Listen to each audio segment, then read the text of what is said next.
el ser humano invierte o gasta durmiendo.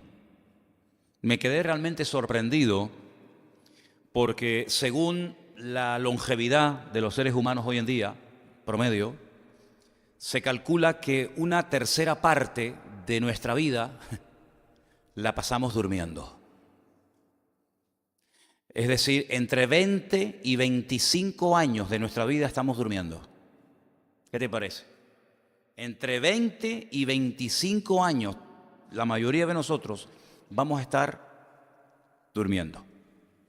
Y me llamó tanto la atención decir, madre mía, 25, 23, 24, 22 años de nuestra vida durmiendo, no haciendo, entre comillas, nada, me impactó muchísimo. Y eso me motivó a ver en la Biblia los sueños, pero no los sueños de soñar, sino personas que se echaban a dormir y mientras durmieron, cosas sucedieron a su alrededor. Y me llamó la atención que ya desde el primer libro de la Biblia, en el libro del Génesis, se nos habla de un profundo sueño que el primer ser humano experimentó. Leamos en Génesis 2:21, por favor. Un versículo muy interesante donde aparece una palabra muy importante en la Biblia, que es la palabra hebrea tardemá. La palabra tardemá no es dormir de una forma ligera, que cualquier cosa te despierta, sino tiene que ver con un sueño muy profundo, donde no te enteras de lo que está ocurriendo a tu alrededor. Esta palabra tardemá, que habla acerca de un sueño profundo, no solamente se refiere al aspecto físico, sino que también, como vamos a ver después en el libro de Isaías, hay personas que espiritualmente hablando están totalmente dormidos. Aunque los veas con los ojos abiertos, comen, hablan, viajan, etcétera, espiritualmente hablando tienen el alma adormecida y por eso no se enteran de muchas cosas que pasan en su vida. Génesis 2:21 dice que entonces el Señor Dios hizo caer en un sueño profundo a Adán, y mientras éste dormía, tomó una de sus costillas y cerró la carne en su lugar. Y el versículo siguiente dice, en el 22, y de la costilla que el Señor Dios tomó del hombre, hizo una mujer y se la trajo al hombre. En nuestra Biblia, en la versión, digamos, Reina Valera, que es la que la mayoría de la gente usa, dice que Dios hizo. Con lo que le quitó al hombre, Dios hizo algo. Realmente la palabra viene del verbo baná, que significa construir o edificar. Ya sé que es muy fuerte, suena muy fuerte que Dios construyó, que Dios edificó a una mujer, pero realmente eso es lo que dice el texto original hebreo. Más que hacer, que es otro verbo, la azot, el verbo baná tiene que ver con edificar, con construir incluso edificios y templos y moradas. Y me llama muchísimo la atención que este profundo sueño, quien lo produjo en el hombre fue Dios, el Creador. Dice la Biblia que el hombre se sentía solo, no había hallado ayuda idónea. Tuvo la responsabilidad de ponerle nombre a los animales, a los pájaros, a los reptiles, etc. Pero después de dedicarse a esa ardua tarea, no encontró ayuda idónea para él. Entonces lo que Dios hace es proveerle al hombre la ayuda idónea, pero mientras él está durmiendo, Dios edifica, Dios construye a su compañera, a Eva, que la extrajo de él mismo.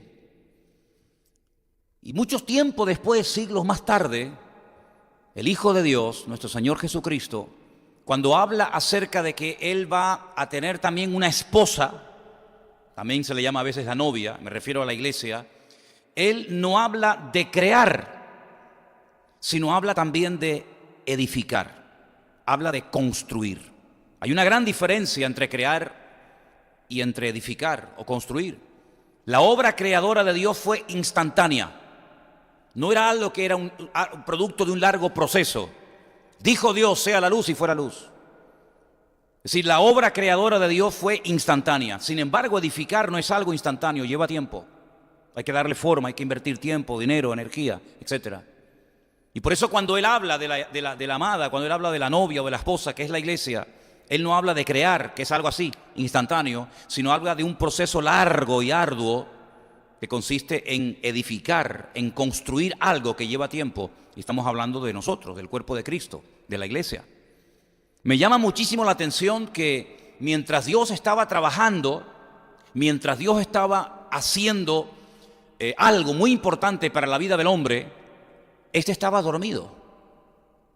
Dios le enseña a este hombre cosas muy interesantes, pero creo que una de las más importantes que podemos ver en este pasaje, en este acto de construir, de edificar la compañía idónea para el hombre no toma parte activa. El hombre no propone, el hombre no sugiere, el hombre no se queja, sino que él entra en un profundo sueño, repito, producido por Dios, para que no moleste a Dios en lo que está haciendo. En otras palabras, el hombre tuvo que aprender a confiar de que lo que Dios estaba haciendo iba a satisfacer sus necesidades más íntimas y profundas, y no iba a tener que objetar nada en contra de lo que Dios acababa de hacer o de construir. Igual manera tenemos que tener nosotros esa actitud, queridos hermanos. Aunque a veces parezca que Dios no está haciendo nada con la vida de tu hijo, con tu esposa, con tu marido, en tu vida personal, íntima, no significa de que Dios esté de brazos cruzados sin hacer nada. Dios no para de hacer cosas, por decirlo de alguna manera. Todas las oraciones que cada día suben a su presencia, son millones y millones de oraciones que suben cada día ante su trono. Dios toma muy buena nota de ellas, pero a veces responde de una forma inmediata y otras veces se toma, digamos, un tiempo en responder, en suplir, en proveer cada una de nuestras necesidades. Pero no significa de que Dios no esté haciendo nada. Dios está haciendo todo lo necesario y preparando todo lo necesario para que tu vida y la mía sea una vida plena, una vida bendecida y una vida de completa satisfacción. Él, cuando vino personalmente, cuando vino a este mundo, Él dijo: yo he venido para darte a ti específicamente, hijo, hija mía, vida. Pero no un tipo de vida mediocre, no un tipo de vida rutinaria y monótona, sin sentido, sin propósito, sino una vida en abundancia, una calidad de vida, de tal manera que aunque tal vez no tengas la mejor casa y no tengas la mejor ropa y no tengas esto y no tengas aquello, interiormente tú puedes tener la satisfacción de que mi Dios está tratándome mejor de lo que yo merezco y me está dando todo aquello que mi vida necesita para poder vivir tranquilo y con la paz y la bendición del Señor. Amén, hermanos. Ese sueño profundo que Dios permitió que Adán experimentara, en cierto sentido, Él lo traslada al mundo espiritual. Cuando a través de la pluma del profeta Isaías dice que su pueblo, en ese momento era el pueblo de Israel, por su desobediencia, por su rebeldía, por su rechazo a la palabra, por no querer someterse a la voluntad de Dios, experimentaría por un tiempo, no siempre, pero por un tiempo, su pueblo experimentaría ese sueño profundo, ese sopor espiritual, esa especie de estar como anestesiado y no enterarte de lo que está sucediendo a tu alrededor. Y en Isaías capítulo 29, el versículo 10, habla muy claramente acerca de cómo una persona no solamente puede dormir como un tronco, como se suele decir habitualmente, sino que hay personas que no son conscientes, pero espiritualmente hablando, están dormidos. Porque el Señor derramó sobre vosotros espíritu de sueño. Y ahí aparece otra vez la palabra de Génesis, tardemá, sueño profundo. Y ahí dice espíritu de sueño. Cerró los ojos de vuestros profetas y puso velo sobre las cabezas de vuestros videntes. Así se llamaba también a los profetas en aquel tiempo. Porque el Señor derramó sobre vosotros ese espíritu de sueño. Seguimos. Y os será toda visión como palabras de libro sellado, el cual si dijeren al que sabe leer y le dijeren: lee esto ahora, él dirá: no puedo, porque está sellado. Y si le dieren el libro al que no sabe leer, diciéndole: lee ahora esto, él dirá: no sé leer. Dice pues el Señor: porque este pueblo se acerca a mí con su boca y con sus labios me honra, pero su corazón está lejos de mí, y su temor de mí no es más que un mandamiento de hombres que les ha sido enseñado. Por tanto, he aquí que nuevamente excitaré yo a la admiración de este pueblo con un prodigio grande y espantoso, porque perecerá la sabiduría de sus sabios y se desvanecerá la inteligencia de sus entendidos. Ay de los que se esconden de Dios encubriendo el consejo y sus obras están en tiniebla y dicen, ¿quién nos ve y quién nos conoce? Así como Adán entró en un profundo sueño y mientras Adán dormía, Dios estaba haciendo cosas tremendamente importantes que cambiarían su vida y la vida de todos los seres humanos, evidentemente. Espiritualmente hablando, el pueblo de Israel entraría en una etapa de largo y profundo sueño espiritual, donde no podrían percibir las realidades del Evangelio. El apóstol Pablo va mucho más allá y dice que lo que les pasó fue algo muy parecido a lo que les pasó al pueblo de Israel cuando vieron que Moisés bajaba del monte Sinaí con un brillo, con un resplandor en su rostro tremendo que impactaba y molestaba a los que le veían. Y dice que él tuvo que llevar durante 40 años, por si no se habían dado cuenta, un velo sobre su rostro, para no molestar con su brillo, con la gloria de Dios a los demás. Y el apóstol Pablo, utilizando ese símil, dice que ese velo les quedó en el corazón. Y por eso leen y no entienden y no comprenden, como dice el profeta Isaías, que llegaría un momento en el que leerían y no entenderían. Y estarían como ciegos, estarían como dormidos espiritualmente hablando por un tiempo, mientras Dios está haciendo cosas muy interesantes en otras naciones y en otros pueblos, hasta que nuevamente dice la Biblia que cuando el velo les sea quitado es cuando ellos van a reconocer que el verdadero Mesías era al que crucificaron. Y cuando se conviertan a Cristo, el velo, dice, les será quitado y podrán entender y podrán ver lo que hoy en día leyendo lo leen, pero no lo entienden. Así que cuidado con el tema del sueño espiritual, porque es tan real como el sueño que experimentó Adán en el jardín del Edén. De ahí que el apóstol Pablo le diga a los romanos en una de sus cartas a ellos, le dice, es hora de levantarnos del sueño. ¿Cuántos dicen amén? No estés dormido, por favor, espiritualmente hablando. Espabilate, despierta. Abre tus ojos a la realidad de lo que está leyendo para que puedas interpretar, para que puedas entender, para que puedas leer lo que está ocurriendo a tu alrededor. Y no entres en esa dinámica del mundo de quejarnos, de lamentarnos, de echarle la culpa a esto o aquello, a este o al otro, sino que puedas entender qué es lo que el Señor está haciendo. Dice la Biblia que el hombre espiritual puede discernir y entender las cosas del Espíritu, pero el hombre carnal ni las ve, ni las entiende, ni las puede interpretar, porque para él incluso son locura. Gracias a Dios que Dios un día abrió nuestros ojos y pudimos despertarnos a la realidad de que esta vida no solamente es lo que tenemos, sino también lo que podemos llegar a ser con la ayuda y con la bendición del Señor. Amén, hermanos. En el mismo libro del Génesis hay un hombre que a mí me llama mucho la atención su vida, porque es un hombre que lo encontramos desde que nace, bueno, desde antes de su nacimiento ya la Biblia está hablando de él y nos habla incluso de cómo murió, dónde lo enterraron, etcétera, etcétera. Génesis capítulo 28, del versículo 10 en adelante, dice la palabra de Dios así: salió pues Jacob de Beersheba y se fue a Harán, una barbaridad de kilómetros caminando. Y llegó a un cierto lugar, y allí durmió porque ya el sol se había puesto, y tomó de las piedras de aquel paraje y puso a su cabecera y se acostó en aquel lugar. Y soñó, no solamente quedó dormido, sino que además tuvo un sueño. Y he aquí él vio una escalera que estaba apoyada en tierra y su extremo tocaba el cielo, y he aquí ángeles de Dios que subían y descendían por ella. No es que bajaban y subían, no, es al revés. Subían y bajaban. Verso 14. Y he aquí el Señor estaba en lo alto de ella y le dijo: yo soy el Señor, el Dios de Abraham, tu padre, el Dios de Isaac. La tierra en que estás acostado te la daré a ti y a tu descendencia. Será tu descendencia como el polvo de la tierra, y te extenderás al occidente, al oriente, al norte y al sur. Y todas las familias de la tierra serán benditas en ti y en tu simiente. He aquí yo estoy contigo.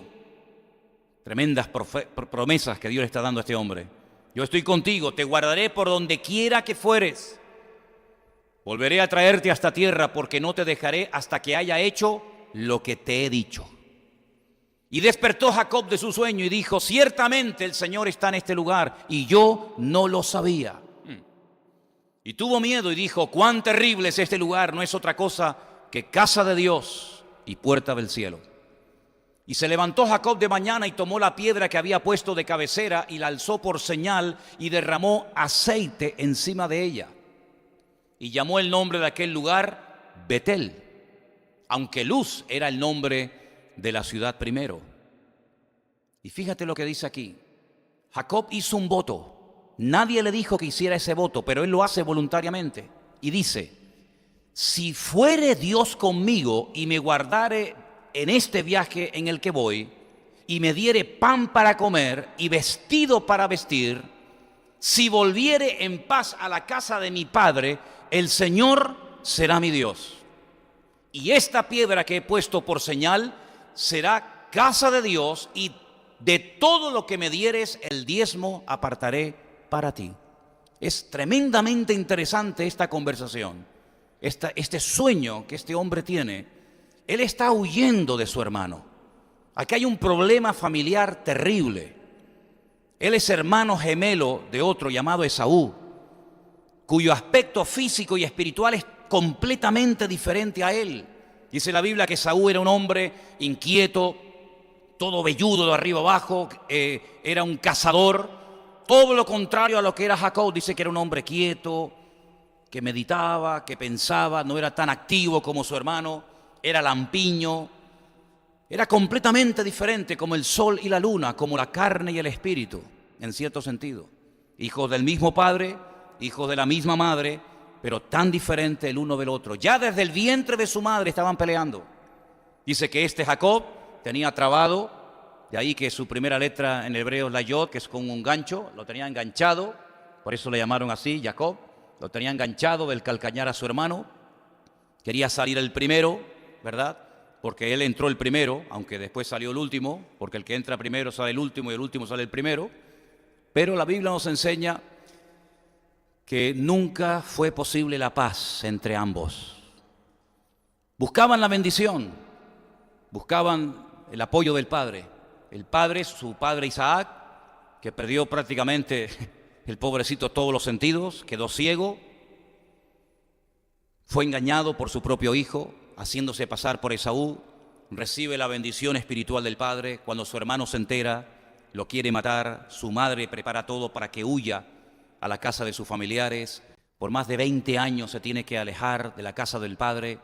Es una vida muy dura, la vida de Jacob es muy dura. De hecho, él, cuando ya tiene más de 140 años, el faraón de Egipto le pregunta mirándole a la cara y le dice: ¿cuántos años tienes?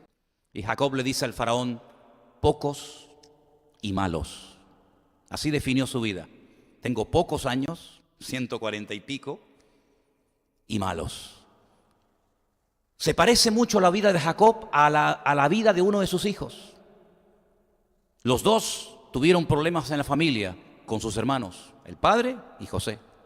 Los dos viven en Egipto. Los dos mueren en Egipto, y ninguno de los dos, ni el padre ni el hijo, son enterrados en Egipto, sino que son enterrados en la tierra prometida, uno en un sitio y otro en otro. Me llama muchísimo la atención que este hombre, huyendo de los problemas con su hermano, el Señor lo detiene en el camino y, aprovechando que está durmiendo, le da un sueño. Y en ese sueño el Señor se revela su vida y le muestra una escalera a través de la cual suben y bajan ángeles. Y en aquel lugar él se da cuenta de que él tiene que vivir muy cerca de Dios, porque Dios quiere vivir muy cerca de él. Y allí él hace una serie de promesas, y allí él hace una serie de votos, y allí él introduce una palabra que hasta ese momento era una palabra que solamente la había utilizado su abuelo Abraham cuando volvía de una guerra diciendo que le iba a dar los diezmos a no sé quién, ¿verdad? Y es muy interesante ver cómo en ese sueño Jacob va preparado para lo que le espera en el futuro. Una de las formas como Dios tiene, una de las maneras como Dios nos puede revelar su voluntad en nuestra vida es a través de los sueños. Porque hay personas que están siempre tan ocupadas, que si el trabajo, que si los estudios, que si los niños, que si esto, que si aquello, que el único momento que tienen para estar tranquilos es mientras duermen, y a veces ni eso. Y hay personas que podían haber sido más bendecidas de lo que han sido, pero ya digo, siempre tienen cosas que hacer, están tan ocupados que incluso yo he conocido gente que me dice: es que no tengo tiempo para venir a la iglesia, no tengo tiempo para orar, no tengo tiempo para leer la Biblia. Y hay gente que vive con una velocidad que se olvidan de que la vida es muy corta. Y en ese periodo muy corto de tiempo es cuando tienes que captar el plan, el proyecto, el propósito de Dios para tu vida, para poder llevar a cabo la voluntad de Dios en tu vida y no la tuya, y no perder el tiempo ni la vida. Y el Señor preparó a Jacob y le dijo: yo quiero ser tu Dios, yo quiero estar contigo, yo quiero bendecirte, quiero darte la tierra de Canaán a ti y a tu descendencia, quiero bendecir tus descendientes, quiero ser tu Dios. Y él entiende que Dios va en serio con él. Ahora, esto que para nosotros es algo tan normal, para muchas personas hoy en día no lo captan. ¿Por qué? Porque aunque no vivimos bajo la presión del imperio de los griegos, que ya en su día ellos tuvieron su tiempo y su gloria y su imperio, esa filosofía de vida griega todavía impera en nuestra sociedad. Los griegos no eran ateos, los griegos eran creyentes y muchos de ellos, incluso muchos de sus grandes filósofos, creían en Dios. Pero cuidado, ojo, creían en Dios como el Dios creador, como el Dios que dictó una serie de leyes, las leyes de la naturaleza, de la gravedad, de la física, etc. Y una vez que todo fue creado, Dios se limpió las manos y ahí te quedas. Eran creyentes, pero creían que Dios no intervenía ni para bien ni para mal en la vida de los seres humanos. Ni siquiera el hombre podía optar por tener comunión con Dios, pero eso es rotundamente falso. Porque en este sueño que tiene Jacob vemos que Dios es un Dios personal, que quiere hablarte, que quiere ayudarte, que quiere suplir tus necesidades, que quiere cuidarte en el camino de la vida, que no quiere que te sientas solo, incomprendido, deprimido, amargado, sino más bien todo lo contrario, que quiere restaurar tu vida, que quiere restaurar tu familia, que puede sanar tus enfermedades, que puede proveerte trabajo, etcétera, etcétera. No es un Dios frío, lejano y distante, sino es un Dios que se hace hombre, un Dios que se acerca a tu necesidad, que te comprende, porque todo lo que podamos experimentar en esta vida, ya Él lo experimentó antes que tú y yo naciéramos. Y Jacob tiene que entender que aunque está huyendo de su hermano, porque su hermano lo quiere matar, y aunque se puede sentir culpable en lo más profundo de su corazón porque acaba de engañar a su propio padre, diciendo que era Esaú cuando realmente no lo era, él va a tener que aprender a base de palos. Sí, así es, hermano, a base de golpes. Él va a tener que ir rebajando la velocidad y llegar a un punto en el que tienes que pararte y darte cuenta de que a veces por ir demasiado rápido no escuchas la voz de Dios ni el propósito de Dios para tu vida. Él hace un voto y le promete a Dios: si tú me bendices, si tú me das pan, si tú me das comida, si me das alimentos, si verdaderamente tú estás conmigo, tú serás mi Dios todos los días de mi vida. Y yo les pregunto a ustedes, ¿no te ha suplido el Señor tus necesidades en más de una ocasión? ¿No te ha sanado, no te ha bendecido, no te ha dado alimento, no te ha dado hijos, no te ha dado un matrimonio, no te ha dado familia, no te ha dado tanto? Entonces, ¿por qué algunos todavía no quieren hacer de Dios el Dios de ellos personal? Que Dios nos ayude a despertarnos del sueño y a darnos cuenta de que cuando el Señor te bendice es la señal de que Él quiere bendecir más tu vida, usar tu vida y tiene propósitos claros y definidos para ti. ¿Cuántos lo creen? Hay otro hombre que se quedó dormido y por poco en ese sueño pierde la vida. No tiene nada que ver con los patriarcas. Es un rey, el primer rey de Israel. Primera de Samuel, capítulo 26. No voy a leer todo el capítulo porque es muy extenso, pero solamente les relato algo para posicionarlos en el tiempo y en la historia. Saúl, el primer rey de Israel, está mal consigo mismo. Saúl es una persona amargada. Cuidado, porque la amargura es una enfermedad terrible que termina secándote los huesos, el alma y robándote el gozo del Señor en tu vida. Saúl era un amargado, pero porque él optó por el camino de la desobediencia, porque él eligió vivir a su manera, y las consecuencias, amigos, de nuestras acciones, tarde o temprano las experimentamos. La Biblia nos enseña que se obsesionó con una persona, con David. Quería matarlo, quería eliminarlo, quería borrarlo de la faz de la tierra. Gastó tiempo, dinero, energía, movilizó tropas, hizo todo lo que pudo por matar y destruir a David. Gracias a Dios, el Señor siempre protegió a David y no permitió que éste lo matara. Pero lo pasó mal durante años, huyendo de cueva en cueva, de montaña en montaña, escondiéndose de Saúl. Y dice la Biblia que un día Saúl estaba en un valle durmiendo con sus soldados, descansando para, en cuanto se levantara, ir a buscar y matar a David. Era la costumbre que el rey durmiera en el centro del campamento y alrededor del rey acamparan todos los soldados, como una especie de círculos concéntricos, para que me entendáis. Si alguien entraba al campamento y rompía el primer círculo de protección, se encontraba con el segundo y con el tercer anillo, y así era muy difícil llegar a la vida del rey. Pero algo pasó ese día que todo el mundo quedó dormido, incluso la guardia personal del rey Saúl. David desde la montaña observa al rey durmiendo en el centro del campamento.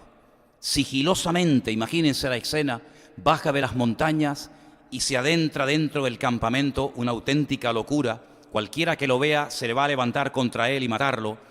Pero algo pasó ese día que todo el mundo estaba profundamente dormido.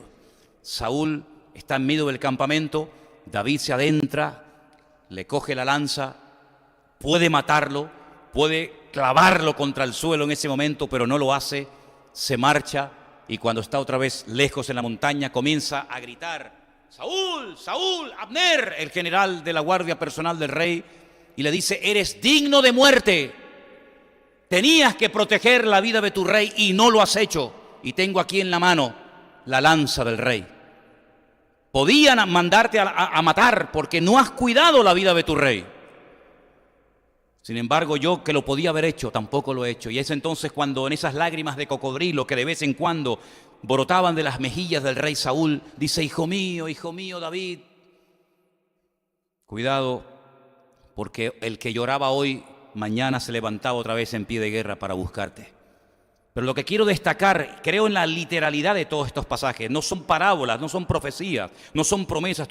Estoy ceñido totalmente a la literalidad de los pasajes, porque si dice la Biblia que durmieron, durmieron. No es que durmieron pero no durmieron.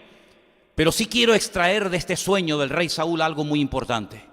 No pongas tu vida en las manos de nadie, sino solamente en las manos de Dios.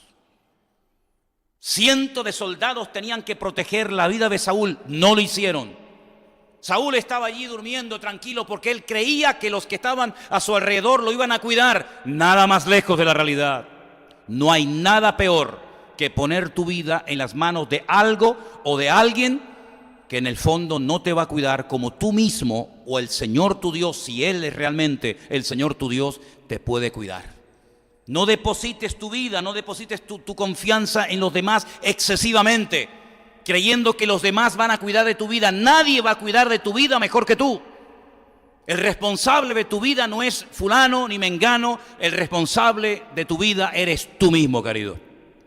Saúl estaba dormido porque pensaba que sus soldados y sus generales le iban a proteger. No, señor, no, señor. Por muchos soldados que tuviera, el único que puede proteger nuestra vida es el Señor. Nosotros no tenemos que irnos con un montón de soldados alrededor de nuestra cama a dormir, porque nosotros los creyentes tenemos promesas de parte del Señor que nos dan paz aún cuando cerramos los ojos y no vemos lo que está ocurriendo a nuestro alrededor. Pero como confiamos tanto en nuestro Dios, en paz me acostaré y asimismo dormiré, porque solo tú, Señor, me hace vivir confiado, decía el salmista. Y porque el ángel del Señor acampa alrededor de los que le temen y los defiende, dice la Biblia. Así que podemos dormir tranquilos y seguros, no porque hemos depositado nuestra confianza en el Bitcoin. ¿No saben lo que es eso, no? Mejor. No porque hemos depositado nuestra confianza en la bolsa e invertido en valores, en bonos del Estado, y mañana voy a ver si han subido o han bajado. No pongo mi confianza en los hombres. No pongo mi confianza en los horóscopos. No pongo mi confianza en los brujos, pongo mi confianza en el Señor mi Dios. Porque yo sé que Él nunca me va a fallar y nunca me va a abandonar, porque Él ha prometido estar conmigo todos los días hasta el fin del mundo. ¿Cuántos dicen amén? Aleluya. Encontré en la Biblia a un hombre que se le fue el sueño. Esa noche padeció lo que se llama insomnio, ¿no? Tiene que ser terrible querer dormir y no poder. Pero en el libro de Daniel hay otro rey que hizo durante el día algo malo y no podía dormir durante la noche. No quiero decir que todos los que no pueden dormir durante la noche es que han hecho algo malo durante el día. No quiero decir eso. Pero muchas veces, durante la noche, en algunos casos, tal vez no se puede dormir tranquilamente, porque durante el día has hecho, has tocado, has visto, has deseado, has anhelado cosas que durante la noche te pasan facturas.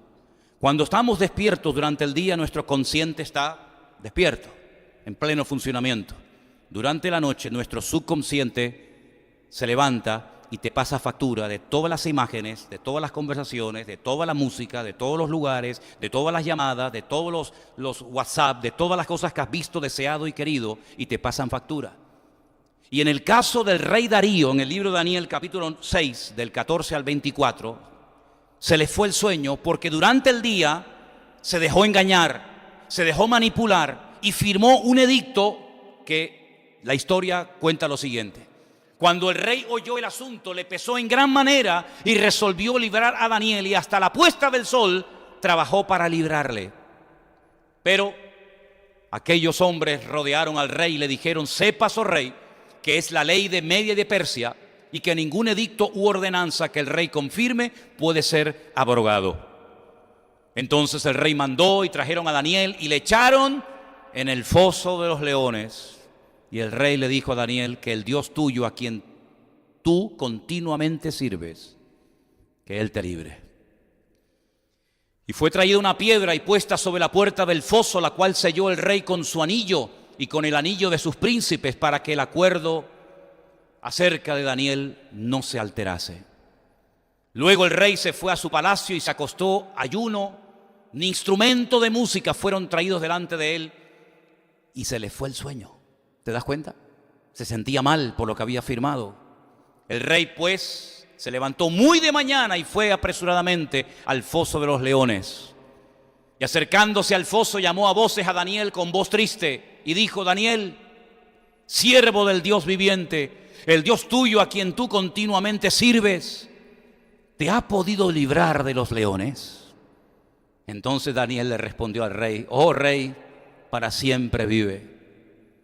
Mi Dios envió su ángel, el cual cerró la boca de los leones para que no me hiciesen daño, porque ante él fui hallado inocente, y aún delante de ti, oh rey, yo no he hecho nada malo.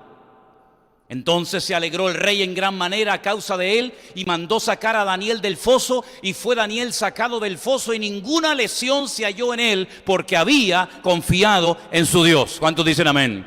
Yo creo que esa noche entre leones durmió mejor Daniel que Darío en el palacio. Qué maravilla tuvo que hacer dormir encima de leones, apoyado en esas melenas. Ese es un sueño que no sé si alguna vez veré cumplido. Dormir abrazado a un león. Tiene que ser una gozada, aunque a lo mejor huele fuerte, pero así me levanto oliendo a león por la mañana, ¿no? Qué tremendo, ¿no? Hizo algo malo durante el día, por la noche no podía dormir. Que no se ponga el sol sobre tu enojo. No hagas cosas durante el día que luego a la noche te roben el sueño. Procura hacer las cosas decentemente y con orden para que cuando te vayas a la cama en paz, puedas dormir en paz. Si tu vida ha sido si ese día tu vida ha sido un día de guerra, es muy difícil que a la noche tengas paz. Si vives en paz, vivirás en paz y dormirás en paz. Si vives en guerra, vivirás en guerra y dormirás en guerra. Me llamó mucho la atención el sueño de Daniel. Pero vámonos al Nuevo Testamento, porque también me encuentro a Cristo dormido. Qué lindo, ¿no? Qué humano presentan los evangelios al Señor Jesucristo. No lo ves siempre despierto, nunca tiene sueño, nunca tiene hambre, nunca tiene sed, nunca tiene frío, siempre tiene los ojos abiertos, no parpadea. Sino lo ves tan humano que se queda rendido de sueño profundo, como Adán. Pero mira por qué. En el Evangelio según San Mateo, el capítulo 8, del versículo 33 en adelante, 23 en adelante, dice: entrando él en la barca, sus discípulos le siguieron. Y aquí se levantó en el mar una tempestad tan grande que las olas cubrían la barca, pero él dormía. Vinieron sus discípulos y le despertaron diciendo: Señor, sálvanos que perecemos. Y él les dijo: ¿por qué teméis, hombres de poca fe? Entonces levantándose reprendió a los vientos y al mar, y se hizo grande bonanza. Y los hombres se maravillaron diciendo: ¿qué hombre es este que aún los vientos y el mar le obedecen? ¿Cómo podía dormir el Señor Jesucristo en medio de una tempestad tan enorme? Señor Jesucristo era la paz personificada. ¿Cuántos dicen amén? Tú y yo podemos tener paz, pero Él era la paz personificada. Nunca perdió la paz, nunca se puso nervioso, nunca se preocupó. Él sabía perfectamente que su vida estaba totalmente cuidada y protegida por su Padre. Conocía las Escrituras perfectamente. Mira, cuando uno conoce las Sagradas Escrituras y al Dios de las Escrituras, pase lo que pase, tú tienes una tranquilidad y una paz en medio de la tormenta que no te puedes ni imaginar. El Señor Jesucristo sabía perfectamente que Él, como Mesías que era, no moriría ahogado en las aguas del mar de Genesaret. Él sabía perfectamente por las profecías del Antiguo Testamento que Él moriría crucificado entre dos malhechores en la ciudad de Jerusalén.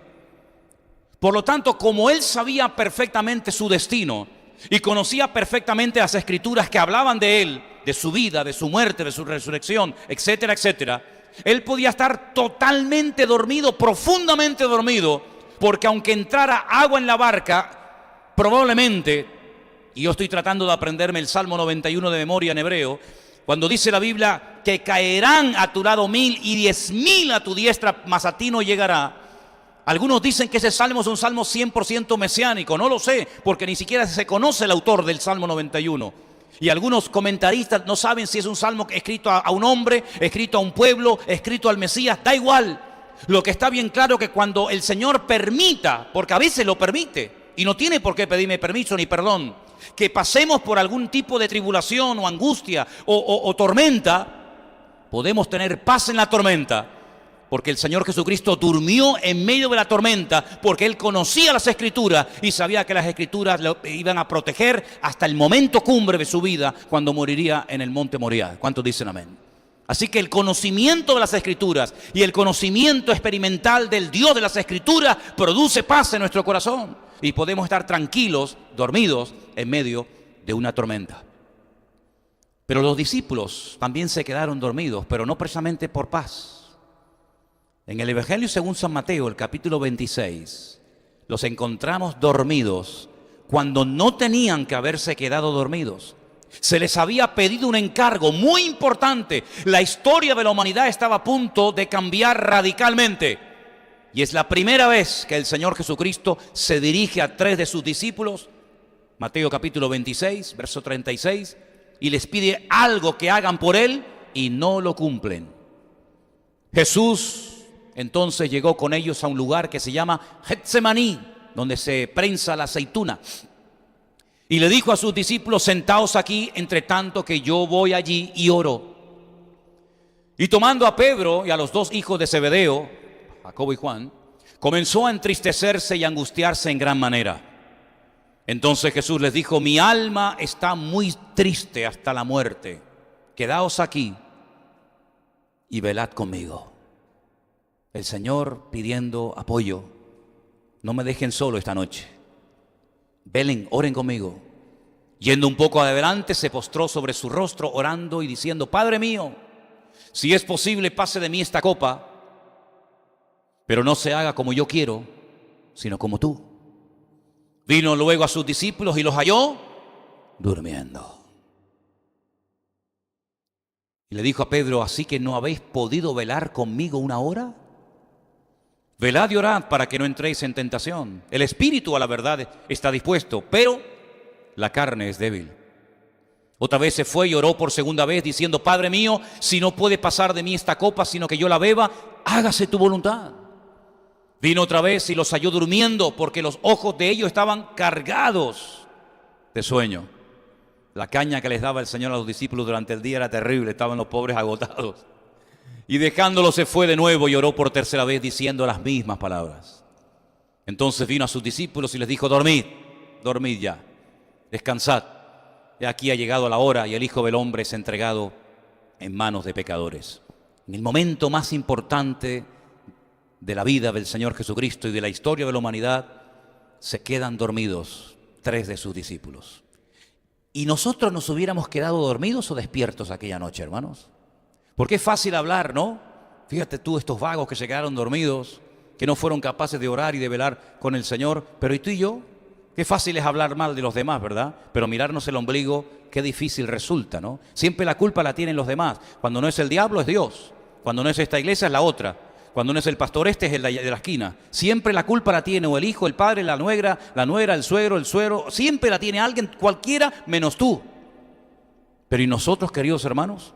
Nos hubiéramos quedado dormidos, nos hubiéramos quedado toda la noche orando y velando con el Señor, sabiendo que en cuestión de minutos lo iban a llevar y su vida iba a ser completamente masacrada y posteriormente clavado en una cruz. A mí me llama mucho la atención, y creo que ya lo he dicho en otras ocasiones y lo sabéis, que días más tarde, concretamente 72 horas más tarde, a estos discípulos, a los mismos, se los encuentra pescando en el mar de Galilea. Y el Señor se presenta temprano en la mañana y desde la orilla les dice: ¿habéis pescado algo? Y la respuesta es impresionante. Le dicen: toda la noche hemos intentado pescar algo, pero no hemos pescado nada. Oye, qué curioso, ¿no? ¿Toda la noche? ¿Habéis estado remando por aquí, remando por allá? Echa la red a un lado, echa la red a otro lado. ¿Toda la noche sin dormir? ¿Al final para nada? Porque no habéis pescado nada y hace 3 días os pedí 1 hora solamente para que orarais conmigo y os atrapó y os venció el sueño. Qué curioso que a veces para las cosas del Señor nos cansamos, no tenemos tiempo, nos quedamos dormidos, pero luego después para nuestras cosas tenemos todo el tiempo del mundo. No nos cansa ver una película de 4 horas. Hay algunas que duran más. También sé que hay otras que duran menos. No nos cansan los deportes, el gimnasio, todo lo que podemos hacer en la vida. En esta vida hay entretenimientos y juguetes para todos los gustos. Pero luego para las cosas del Señor nos cansamos, nos fatigamos, no tenemos tiempo, no puedo, me duele aquí, me duele allá. Se nos viene la artrosis, la viruela, la toferina, la pulmonía, todo nos viene de golpe, pero cuando son para nuestras cosas no hay ningún problema. Eso le pasó a los discípulos. Se quedaron dormidos, pero no de paz, sino de cansancio. Se quedaron dormidos porque no fueron capaces de orar con el Señor 1 hora.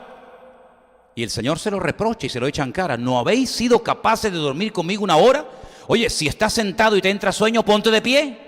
Si te quedas dormido de pie, ponte a caminar. Si no, vete al baño y mójate la cara. Tómate 2 cafés o una cafetera entera. Pero no permitas nunca que el cansancio físico sea un impedimento para tu función espiritual en el cuerpo de Cristo. ¿Cuántos dicen amén? Porque mañana, cuando te levantes por la mañana, lunes, y tengas sueño y estés cansado, vas a tener que ir a trabajar, te guste o no te guste. O mañana cuando vayas a trabajar, vas a ir saltando y brincando y cantando coros por la calle. Seguramente vas a ir, a lo mejor no con muchas ganas, pero vas a tener que ir. Pues para el Señor tenemos que tener la misma predisposición y la misma diligencia que tenemos para nuestros asuntos. ¿Cuántos dicen amén? Y quiero terminar con un sueño de un chico que se quedó dormido en el culto. A veces se ha quedado algún hermano o alguna hermana traspuesto en el culto, ¿sabes? Yo siempre le digo a los que se quedan dormidos en el culto: no se preocupe, no pasa nada, no se preocupe. Solamente le pido el favor que no ronque. Pero que no ronque para que no despierte al otro que también está durmiendo, más que nada. En el libro de los Hechos se relatan 2 personas que dormían. Uno era Pedro en la cárcel, que ustedes saben que estaba durmiendo profundamente porque en ese momento estaba totalmente en las manos del Señor, rodeado de soldados, pero con la paz del Señor. Dios lo despierta, lo saca de la cárcel. Pero el sueño de Eutico, como así se llamaba este joven, está en Hechos capítulo 20, del versículo 7 en adelante. Presten atención, por si acaso algún día pasa aquí, sobre todo los que están arriba en el balcón. El primer día de la semana, hoy es el primer día de la semana, ¿sí o no? El domingo es el primer día de la semana. Si el sábado es el 7º y la semana tiene 7 días, pues el domingo es el primer día de la semana. Estaban reunidos los discípulos para partir el pan. Pablo les enseñaba habiendo de salir al día siguiente y alargó el discurso hasta la medianoche. No se preocupen, no soy Pablo. Y además mañana no salgo de viaje. La que sale es mi suegra y Elena y Sonia. El jueves, ¿no? Podemos estar entonces de culto hasta el jueves. Y había muchas lámparas en el aposento alto donde estaban reunidos. ¿Sería el mismo aposento alto? De Hechos capítulo 2. Bueno, déjenlo ahí. Un joven llamado Eutico que estaba sentado en la ventana, ¿a quién se le ocurre?